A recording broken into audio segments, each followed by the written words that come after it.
பூஞ்சோலை மாணவர்கள் அனைவருக்கும் வணக்கம். இன்னைக்கு 9th புக்கில் இருக்கக்கூடிய ஒரு சில முக்கியமான கலை சொற்கள் பார்க்க போகிறோம். ஃபர்ஸ்ட் பாருங்க, அக்வாரீஜியா. அக்வாரீஜியா அப்படின்றது ராஜ திரவகம். நம்ம படிச்சிருப்போம்ல, 3 பங்கு HCl, 1 பங்கு HNO3. அதுதான் ராஜ திரவகம்னு சொல்லுவாங்க. தங்கத்தை கரைக்க வல்லது, அது பேர் அக்வாரீஜியா. அடுத்து பாருங்க, அலாய்ஸ் மெட்டலாய்ட்ஸ். இது ரெண்டுக்கும் வித்தியாசத்தை பாருங்க. அலாய்ஸ் அப்படின்னா உலோக கலவைகள், மெட்டலாய்ட்ஸ் அப்படின்னா உலோக போலிகள். சரியா?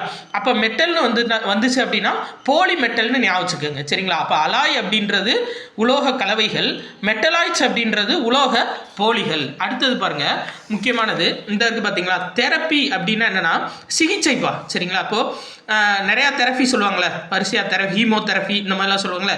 அப்போ தெரப்பி அப்படின்றதுக்கான மீனிங் என்னன்னா சிகிச்சைகள். அடுத்து ஸ்பீசிஸ் அப்படின்றது சிற்றினம், கேட்டினேஷன் அப்படின்றது சுய சகப்பிணைப்பு. இதில் பாருங்களேன், டாக்ஸிக்காக பேசாதன்பாங்க. இப்போ இந்த 2K கிட்ஸ்லாம் நிறையா அந்த வார்த்தை யூஸ் பண்ணுறாங்கல்ல, டாக்ஸிக் அப்படின்னு சொல்லிட்டு.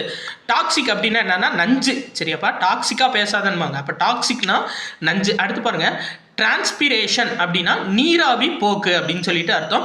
ஸோ அதுக்கான ஃபுல் வீடியோ திங்கட்கிழமை சாயந்தரம் 6 மணிக்கு உங்களுக்கு இந்த 9th புக்கு, சரிங்களா, 9th சயின்ஸ் புக்கில் இருக்கக்கூடிய கலை சொற்கள் ஃபுல்லாக பதிவேற்றப்படும். ஸோ நம்ம ஓயாத அலைகள் 2 டெஸ்ட் சீரீஸ் ஸ்டார்ட் பண்ண போகிறோம். Test plus class. ஸோ இதில் ஜாயின் பண்ணணும்னு விருப்பப்படுறவங்க 8667722090 நம்பருக்கும் 6374222090 அப்படின்ற நம்பருக்கும் நீங்கள் கால் பண்ணி இன்ஃபர்மேஷன் கேட்டுக்கலாம். நன்றி.